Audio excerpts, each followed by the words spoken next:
പ്രിയപ്പെട്ട കുഞ്ഞുങ്ങളെ, ഈ വീഡിയോയിൽ നമ്മൾ പഠിക്കുന്നത് 4ാം ക്ലാസ്സിലെ കേരള പാഠാവലി ഭാഗം 2-ലെ 5-ാമത്തെ യൂണിറ്റിലെ നേരും നുണയും എന്ന പാഠമാണ്. നേരും നുണയും.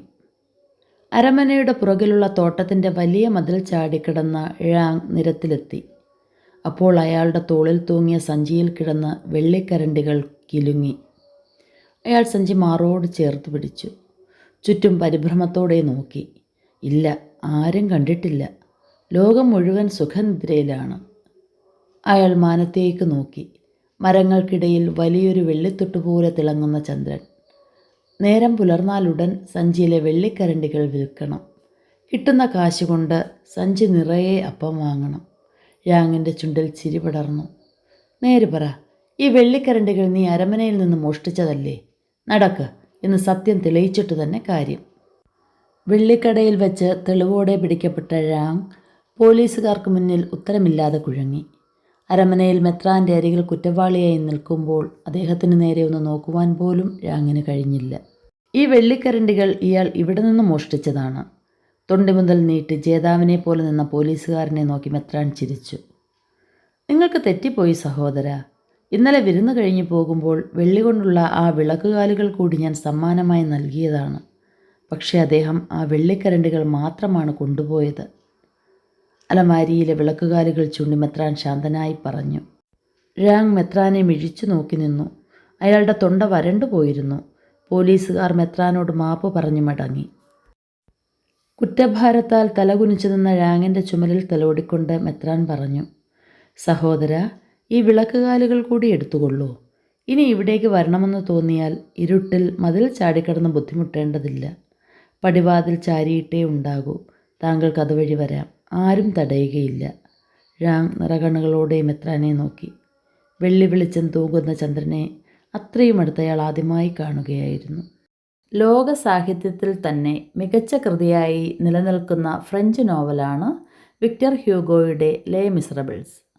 നാലപ്പാട്ട് നാരായണ മേനോൻ ഈ കൃതി പാവങ്ങൾ എന്ന പേരിൽ വിവർത്തനം ചെയ്ത് പ്രസിദ്ധീകരിച്ചിട്ട് 2025-ൽ 100 വർഷമായി. ഈ കൃതിയിലെ ഒരു ഭാഗമാണ് പാഠഭാഗം.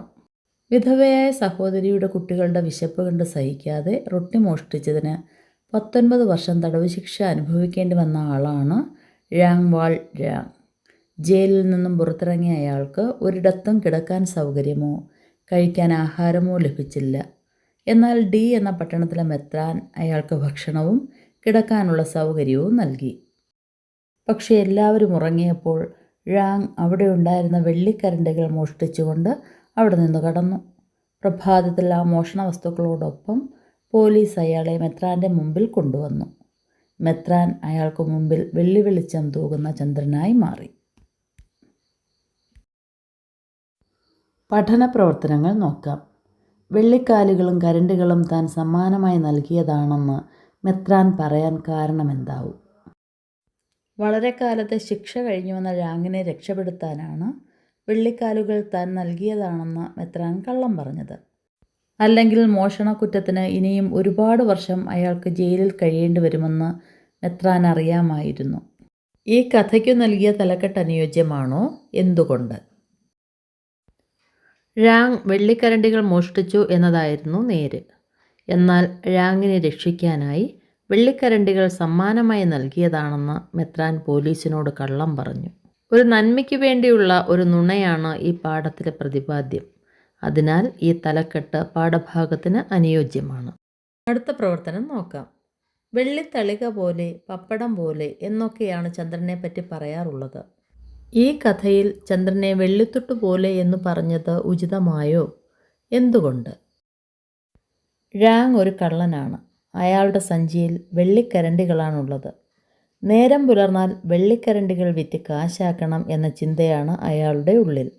അതുകൊണ്ട് ചന്ദ്രനെ കണ്ടപ്പോൾ വെള്ളി നിറമുള്ള നാണയം പോലെയാണ് അയാൾക്ക് തോന്നുന്നത്. അതുകൊണ്ട് തന്നെ ചന്ദ്രനെ വെള്ളിത്തൊട്ടു പോലെ എന്ന് പറഞ്ഞത് ഉചിതമായിരിക്കുന്നു. വെള്ളി വെളിച്ചം തൂകുന്ന ചന്ദ്രനെ അത്രയും അടുത്തയാൾ ആദ്യമായി കാണുകയായിരുന്നു. എന്തുകൊണ്ടാണ് ഴാങ്ങിന് അങ്ങനെ തോന്നിയത്? ഴാങ്ങിൻ്റെ ജീവിതത്തിൽ വെളിച്ചമായി ഇതുവരെ ആരും ഉണ്ടായിരുന്നില്ല.